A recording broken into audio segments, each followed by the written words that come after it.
gentlemen, and welcome to another edition of Sirhan on X, coming to you live from Cincinnati, Ohio, in the United States of America, on a sweltering 80 plus degree day where it's just muggy and nasty outside. If you guys living in Cincinnati, having to go outside, stay hydrated as much as possible. Otherwise, don't go outside unless you necessarily have to, because it is nasty.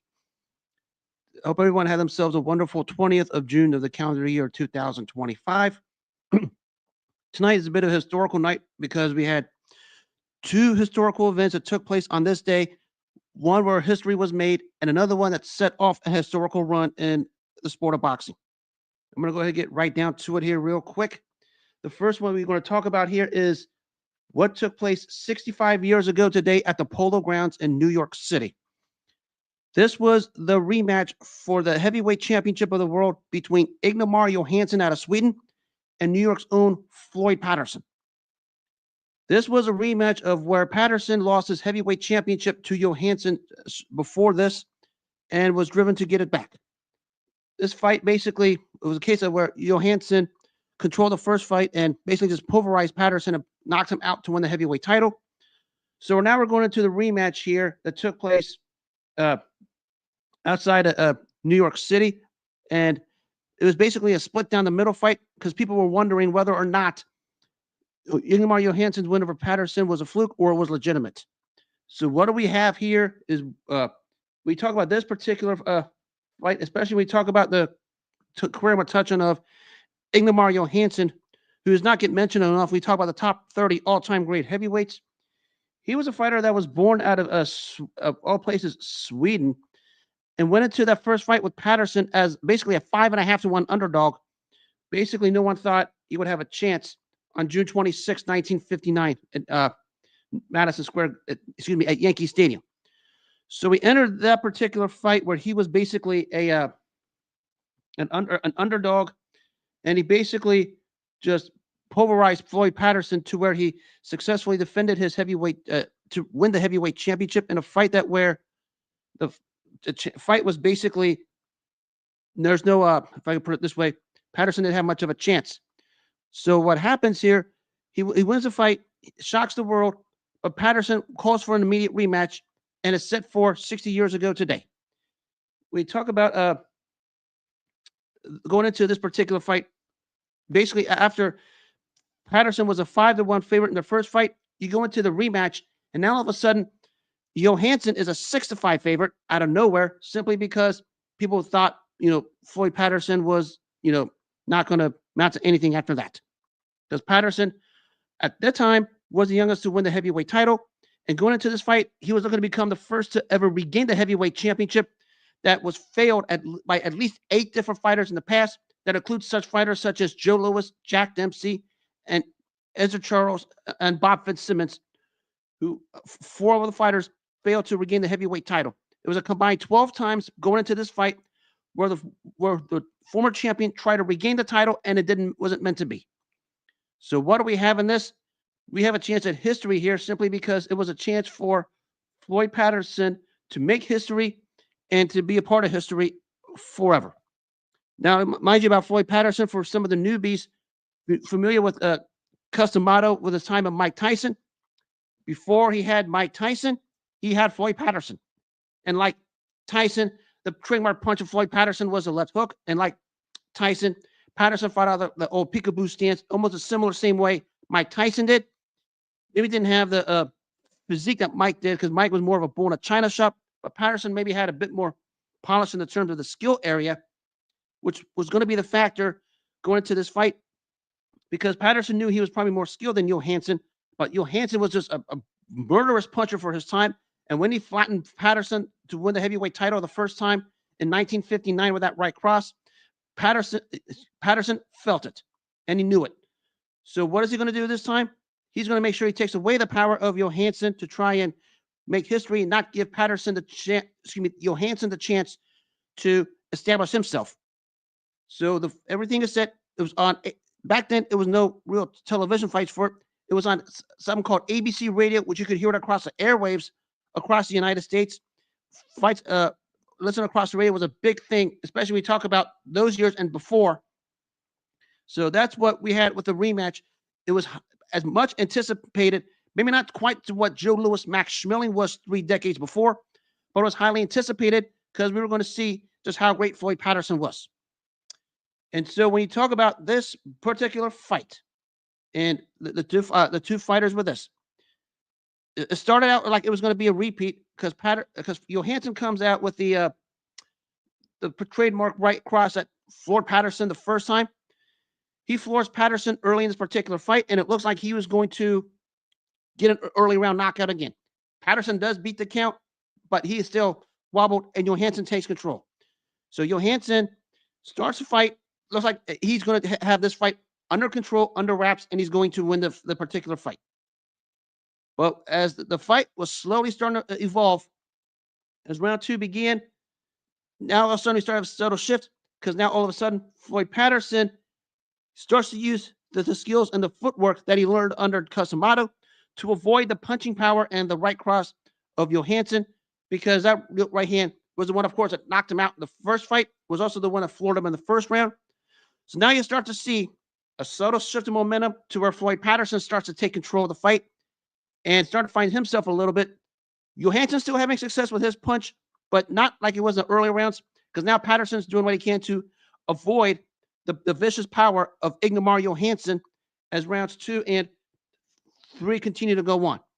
But as the fight continues to go, the confidence and the pressure of Floyd Patterson starts to take over as this particular fight, as not only is Floyd Patterson able to be aggressive, he's starting to have success with his jab, and because he's able to have success with his jab, Ingemar Johansson was just swinging and missing, and it got to a point to where Ingemar Johansson was starting to fatigue rather early, and real early, rare quick, simply because Johansson was swinging and missing. It was trying to go for an early round knockout when it looked like he was able to get it, but we know Patterson survived the first round. As rounds 3 and 4 started to go on, Patterson was starting to time him with the jab. Johansson was starting to miss and miss badly, starting to breathe heavily, and as the fight was continuing to go on, you got a sense of Floyd Patterson just had this thing almost under control. It's as if what happened in the first round when he was floored never happened, because that's what the tutelage of Cusimano taught a guy like Floyd Patterson, and it showed in this particular fight. And as the round was starting to come on, not only was Patterson in control, but he started to take Johansson's punches much better, because the steam that it had in the first fight going into parts of the second fight, it never had it because Patterson was able to take it, withstand it, and it was going on. That was where this Floyd Patterson was beginning to take over in the 4th round.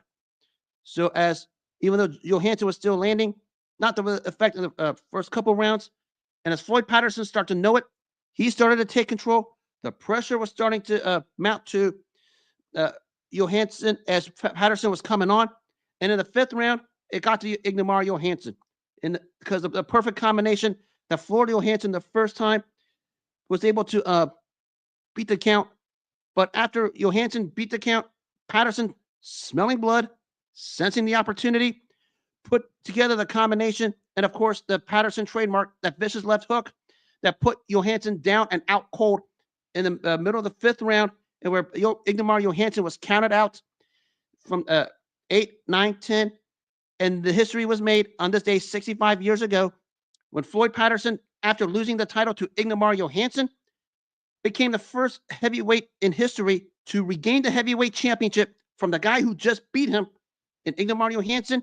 He regains it back 65 years ago in New York City with an explosive left hook that just flattened out cold Ingemar Johansson in the 5th round. And Floyd Patterson is once again the heavyweight champion of the world, the first ever 2-time heavyweight champ by way of regaining it after losing it. First time to ever do it, first in history, etched forever. And basically, it was all she wrote for this particular fight.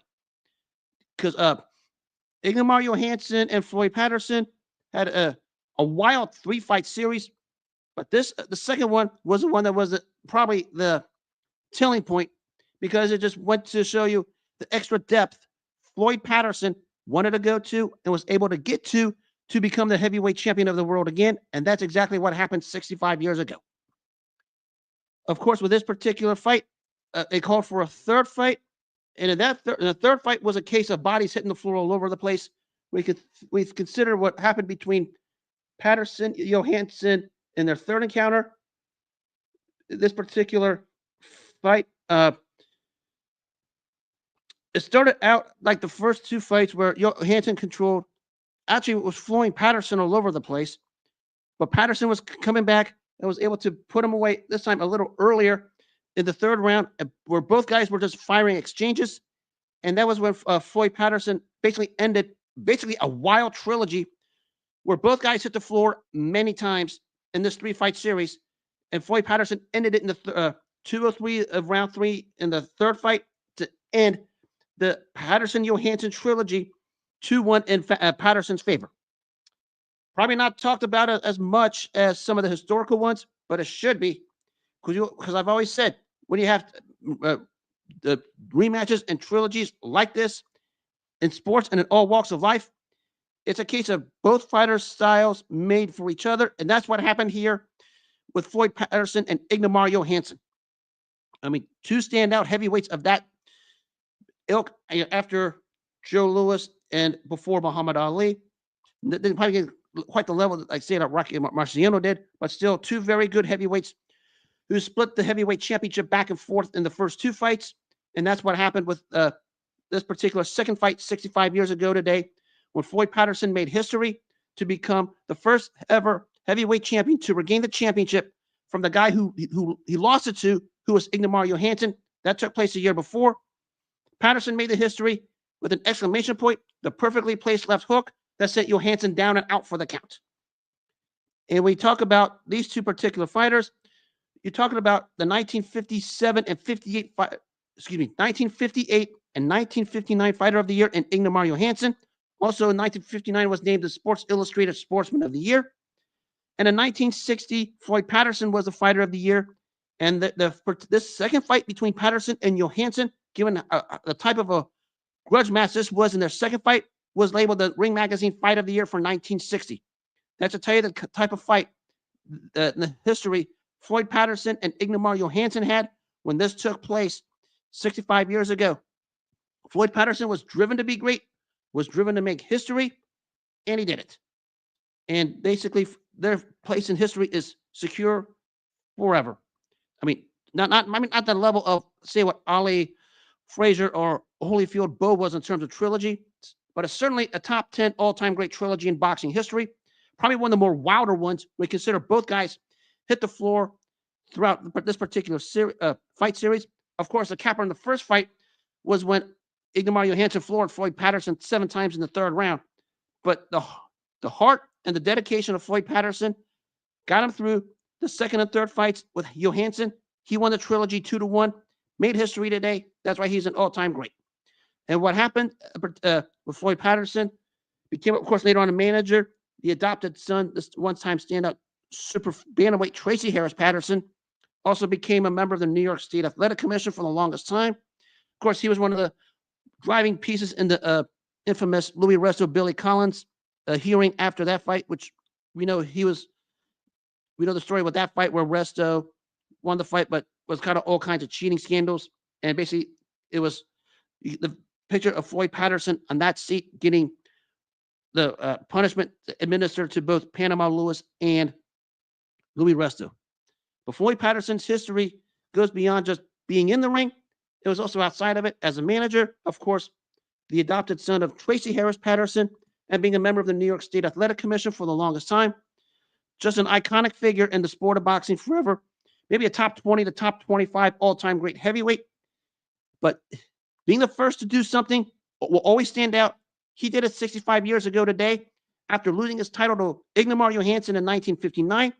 He comes back a year later, 65 years ago today, and just laid out to pasture the standout, the great Ingemar Johansson in the 5th round to win the heavyweight championship, the first to regain it after he lost it. And that was when the heavyweight championship was the glamour prize in all of sports. For Floyd Patterson to do something like that, it was something of significance, and it's certainly something that will always be remembered when we talk about the words Floyd Patterson. And of course, this wild epic trilogy he had with Ingemar Johansson. Got a lot of solid wins along the way, especially when you talk about his win over Archie Moore. Did fight Ali twice, lost both times. First as Cassius Clay, then again as Muhammad Ali. But his place in history is secure. God rest the soul of the great Floyd Patterson, as well as the great Ingemar Johansson. Terrific three-fight series from 1959 to 1961. And now we're going to go fast forward to what took place 45 years ago today. And it started out probably the most golden run in boxing history. This took place in Montreal, Quebec, in Canada.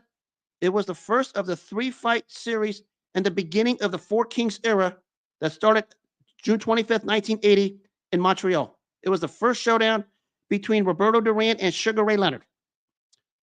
Sugar Ray Leonard was the fighter of the year in 1979. Roberto Duran, the fighter of the decade of the 1970s. We know Duran's reign of terror in the lightweight division, where he just cleaned that out. Leonard, the fighter of the year in 1979, after he won the welterweight title from Wilfred Benitez. Even he said Duran, fighting Duran, who was an iconic figure even at that point, was going to be more important to Sugar Ray Leonard than winning the title from Wilfred Benitez. The buildup for this one was just absolutely nuts. We consider all the taunting and everything that Roberto Duran did to Ray Leonard and his wife, all the crazy stuff he would say, everything that took place. And his mission was to get into Sugar Ray Leonard's head. And even by Ray Leonard's admission, Roberto Duran succeeded at it. Because everything that Leonard said before the fight, during the buildup, among many things, it happened. And what he wanted to do was get Ray Leonard riled up to have him fight Duran's fight. And that's what happened 45 years ago in Montreal, because it started out basically as a slugfest between the two standout all-time greats. Early on, especially in the second round, the left hook by Duran that pinned Leonard against the ropes. And every time Duran would pin Leonard against the ropes, he would just wail away to Leonard's ribcage, trying to sap the legs out of him so Leonard wouldn't utilize the ring. But as the fight was going on, Leonard basically was showing why he is just a dog inside him. Because I've said before many times, deep down inside, he is one mean, nasty MFer. He got mean and nasty with Roberto Duran as this fight was going on. Even though Duran was basically controlling most of the early rounds, Leonard was starting to dig down, starting to find his mark, starting to go punch for punch, toe-to-toe with Roberto Duran. Wasn't necessarily the wisest strategy, but because that's how everything took place beforehand, Leonard had no other choice. He went toe-to-toe with Duran and essentially went toe-to-toe in an absolute war as the middle rounds were starting to come on, simply because simply because Ray Leonard had to, because Duran had the control early. Leonard started to have his success as Duran was still having his. So we have the story now is Leonard having to fight Duran's fight. A lot of it had to do with the buildup, because even Ray Leonard said some of the things that Roberto Duran said to him got to his head, and he knew it. And at that point, Leonard said, "The heck with it. I'm going to go in for this guy, and I'm going to go toe-to-toe." The atmosphere of the big event, in Leonard's own admission, got to him. And that's what we had with this. As this fight was going on, Leonard was starting to buckle down. And now all of a sudden, these two guys are just flailing away at one another. It will turn out to be an epic classic between these two standout all-time greats. Duran still landing at will. Leonard matching Duran punch for punch, even at times hurting Duran in his moments, especially in toward the 8th, 9th, and 10th rounds. It looked like he was going to be the one to get the knockout on Duran because he was coming on. But we know the warrior that the Panamanian icon Manos de Piedra is. Roberto Duran comes back. He continues to fire back on him. And as the late rounds are starting to go on, they start taunting one another. But as they're taunting one another, they're still throwing leather both ways, exchanges both ways all over the place. And as the fight was starting to wind down to its end, Duran started to find a second wind a little bit. And basically he started to control a bit of the later rounds, even though still Leonard wouldn't back down from Roberto Duran.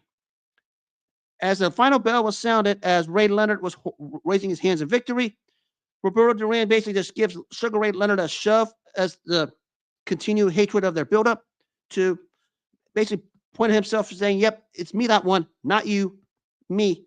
As the rivalry between those two started to take off, and we know we talk about all-time great rivalries in those weight classes, that certainly was one of them. We consider before, during, and after that particular fight. And as the scorecards were revealed, one judge had it even. The other two gave the fight to Duran, and on a majority decision, it was Roberto Duran winning the welterweight championship from Sugar Ray Leonard on a majority decision. Historical significance of this: Roberto Duran was the third fighter let me back up. Roberto Duran was the third lightweight champion to attempt to win the welterweight championship, and he did it. The other two guys before him immortalized Henry Armstrong and the all-time great Barney Ross. So Duran's name in history was secure with them guys when he got hoisted in the air with the majority decision win. A big financial bonanza at the time because both guys pocketed north of $10 million. A significant gate south of the border in Canada. Again, for you American morons who have a problem with fights not taking place in America. Sugar Ray Leonard was American. Roberto Duran was Panamanian. Where did this fight take place? Montreal, Canada. So, and it was still a sold-out event at that particular arena. Still an excellent financial gate. Both guys pocketed nearly $10 million and up. And Roberto Duran walks away with the welterweight championship of the world. That was kind of an event that took place. But that started probably the most golden era maybe ever. Nothing will ever top this, in my opinion. The Four Kings run with those two, Tommy Hearns and Marvin Hagler, from that fight all the way to Ray Leonard versus Marvin Hagler of April 6, 1987. In between there, you had the Leonard-Duran rematch, also known as No Mas. Leonard Hearns won. Hagler-Duran, Hearns-Duran, Hagler-Hearns, and the capper was Hagler-Leonard. That's how they all just collided with one another for that 7-year period.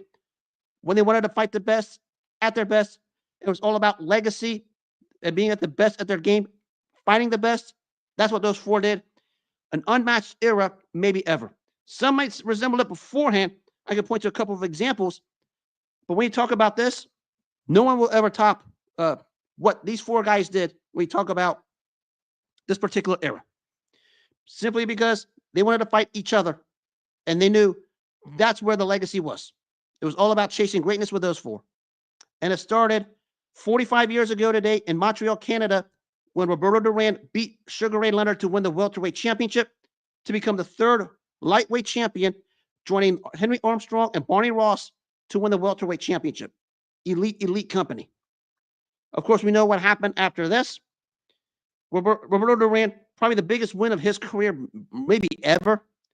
Lives the crazy party lifestyle outside of the ring. Sugar Ray Leonard knew it. So what do we get out of this? We get it almost an immediate rematch, like 5 months later. So Leonard basically told Duran's people, basically Carlos Aleta, who was Duran's manager, and Don King, who promoted Duran, let's get the rematch and let's get it done now. The rematch, we find out later, was at a point where Roberto Duran wasn't even ready because there was rumors flying around. Because of his partying, he moved up to as high as 190 pounds and had a weight cut for the rematch. And even in the pre-fight interviews through the translator, you can almost see in Roberto Duran's eyes, he wasn't even ready for this. And even Ray Leonard knew it. That's why he wanted the rematch quickly. And even Ray Leonard said, I lost the first fight fair and square, but I want my title back, and I want it immediately. And that's why we had the rematch 5 months after at the Superdome in New Orleans, Louisiana. And we know what happened there. Leonard just taunted Duran for the last 5 rounds of that fight to prompt the most mind-boggling and head-scratching event in boxing history, forever known as No Mas. And we know what happened after that. And it was a part of that great era of the Four Kings. We talk about Leonard, Hagler, Hearns, and Duran. It started 45 years ago today when Roberto Duran and Sugar Ray Leonard met head-on at Montreal, Canada. And it was Roberto Duran who would win the welterweight championship from Sugar Ray Leonard. Just a terrific all-around era. Just a terrific fight between two elite-level all-time greats at the purest peaks of their careers, because that's what it was. Probably Roberto Duran's finest hour and his biggest win. I mean, he had a lot of very, very good wins afterward, and certainly his run will always be the lightweight division. But in terms of the name stature, probably the biggest win of his career was what he did to Sugar Ray Leonard in Montreal 45 years ago today. And for Sugar Ray Leonard, we know the story the rest of the way. He didn't get the title back from No Mas. got the super fight of September 16, 1981 against Thomas Hearns, and another fight like the Duran fight where it was back and forth, but Leonard buckled down and got the stoppage in the 14th round. Of course, in 87, beat Marvin Hagler in probably his finest hour. And we know you're talking about with these two guys, you're talking about two of the 20 all-time great fighters to ever step in the ring, not just any weight class. I'm talking all time. Two of the top 20 were these guys. A few years back, there was a publication of Ring Magazine. They labeled the top 80 fighters of the past 80 years. I remember what year that was.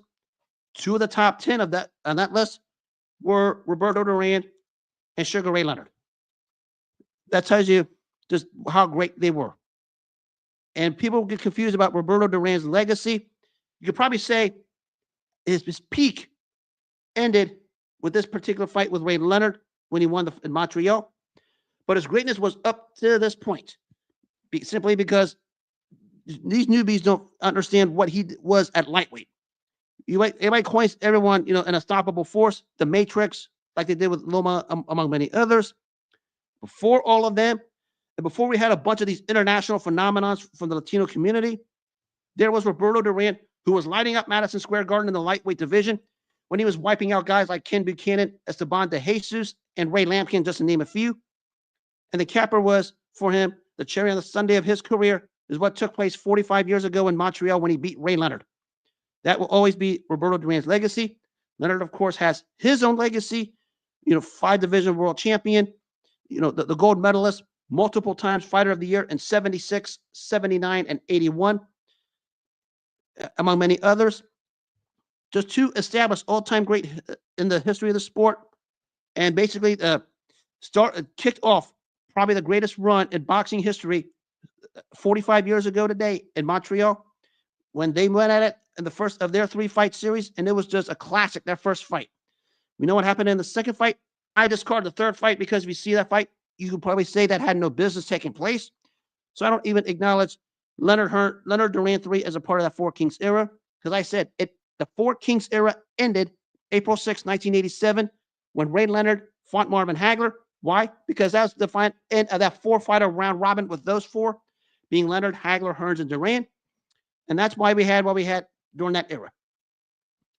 We're never going to get anything remotely close to it again because everyone is so nitpicky on what they want, nitpicky on their demands, nitpicky on the dollars, nitpicky on the A side versus B side. When these four went at it, they didn't even care about any of that. They cared about fighting the best, at the biggest stages of them all, whether it be Caesar's Palace in Las Vegas, both of these fights took place, whether it be Montreal, Canada, where Leonard-Duran 1 took place, or New Orleans, Louisiana, where Leonard-Duran 2 took place. That's what it was about. They didn't care about anything else. They want to be at the biggest stage, the biggest networks, at the biggest events against the best available opposition, and that's what it was with this Four Kings era from 1980 to 1987.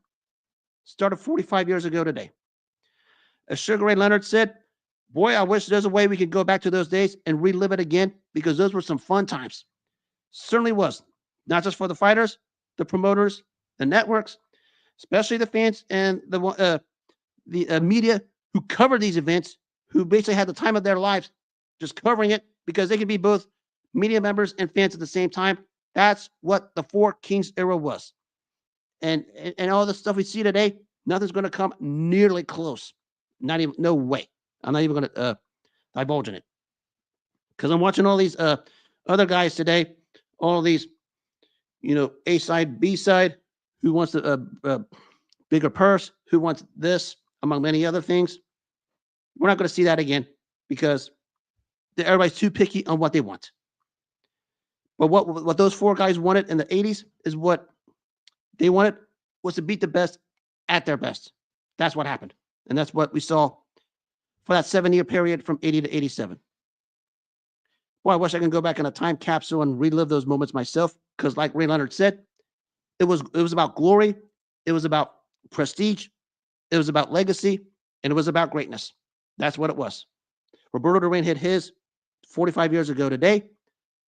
5 months later, Sugar Ray Leonard got his revenge in No Mas, and they both etched their history forever. And as I said before it, another Floyd Patterson, in terms of history, became the first to regain the heavyweight championship when he beat Ingemar Johansson, put himself in the greats in history. And we talk about some of the great trilogies. Probably doesn't get talked about as much as like Ali Fraser or Holyfield Bowe, but it is certainly up there. Before that time, it was certainly a terrific trilogy. When you talk about Tony Zale versus Rocky Graziano, that was a heck of a trilogy. The 4-fight series between Ezra Charles and Jersey Joe Walcott. Even you put the trilogy between Muhammad Ali and Ken Norton out there. That was a good one. Among many others. Even you can see the 5-fight series between Sugar Ray Robinson and Jake LaMotta. I mean, those were great epic trilogies, and that's probably where Patterson-Johannson took place. When you talk about those eras and even the Four Kings eras, one thing that was in common, when the best was in front of you, it didn't matter about who was getting the more money or not. It was about being the best that you could possibly be and chasing greatness. That's what a lot of that was in the 50s and 60s, and that's what we had in the Four Kings era. Of course, when Hagler, Leonard, Hearns, and Duran had that time, it escalated to a higher level, and basically levels is not going to be touched. Certain eras you can see before, after may have come close to it, but no way it got to that point whatsoever, because that was an era. Case closed. A lot of people try to pinpoint some other eras too, but we consider everything in the context of everything else, especially when we talk about the 80s, that one is always going to be high in the mountains. It's going to be untouchable. Because someone told me a while back, we're not going to see anything close to it. I agree with the individual. We're not. Because everyone wants their own stage, their own way, want to do it, in ways that pleases them, and they don't think about what's going to happen in the long run. They're too inclined in the now, and they rather defer to the business aspect of it. And we know what happens at the business aspect of it. Once it gets in the way, it becomes a mess, and we don't get what we want. It's about the fighters getting what they want, and because they want things the way they want it, they don't want to do anything with what the public wants, what everyone wants. That's a problem. And because of it, that's why the sport's been a mess for I don't know how many years. I can't point to one example that started this. Of course, it was as bad then as it is now, because even then the business aspect wasn't all that great, but not quite to the levels we've seen it now. Now, of course, it doesn't help. We have everything out there with technology and the internet, among others, with all the information is boom out there. But even then, at some point, if you want to be great, don't just beat around the bush. Go out there and go get it. That's what many of these guys did in the 60s. When I talked about the Patterson-Johannson 3-fight series, especially in the second fight where Floyd Patterson could have just done away with not having the rematch with Johansson, and Johansson could have just gone on the other routes. What do? They put on an epic trilogy in this from 1959 to 1961. And of course, it was Patterson who 60 years ago today became the first fighter in boxing history to regain the heavyweight title from the guy who just beat him, which was Johansson the year before.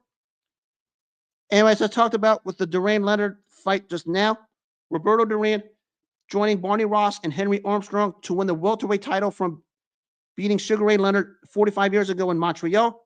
That's what it's about. A chance to make history. Forget about A side, forget about B side, forget about Z side, forget about triple A side, forget about having a quadruple A side on the side of the road with a flat tire. The point is, you were out there to chase greatness. That's what those four guys did. I mean, yeah, I get it. Everyone wants a fair shake in the business side of the sport. Has a lot of snakes and a lot of crooks and a lot of cowards. I know that. I've been in it. I've seen it. But when you talk about when you talk about the chance to chase greatness, when you talk about the chance to get to be the best at your best, you get out there and get the job done. There's no other way to describe it. Floyd Patterson did it 65 years ago today in New York City.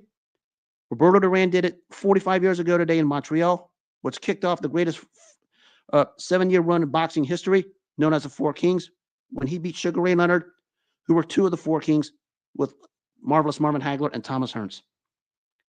Just some great times. I miss those days more than anything else.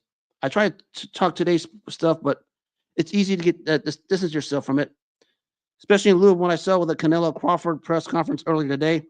The whole thing just makes me wonder how fighters of yesterday could do something like this today. Doesn't make any sense to me. That's why I've slowly distanced myself from it. Ugh. Historical day today, and it's certainly a fun one to remember. And that'll wrap up this edition of Sir Hunt on X. I hope everyone has themselves a wonderful weekend. I will be back Monday with another historical moment. And this one is one that's going to be through the roof, and it stands on its own, and it will be talked about because it's a one-topic show, and the event and the circumstances around it deserved its own segment, and I'm going to give it to them. And as always, make self-care your number one priority in life. Always take care of yourself first before you take care of anything else. If you take care of yourself first, good things will always come your way. If you don't take care of yourself first, nothing else matters. Taking care of yourself first is what matters more than anything else in this world. Have a good rest of the night. Enjoy the weekend. Those of you in the Cincinnati area or in some parts of Ohio, stay warm and cool and hydrated as possible. It is muggy outside. Don't go out unless you necessarily have to. Until then, good night. Take care. Enjoy the weekend, and God bless.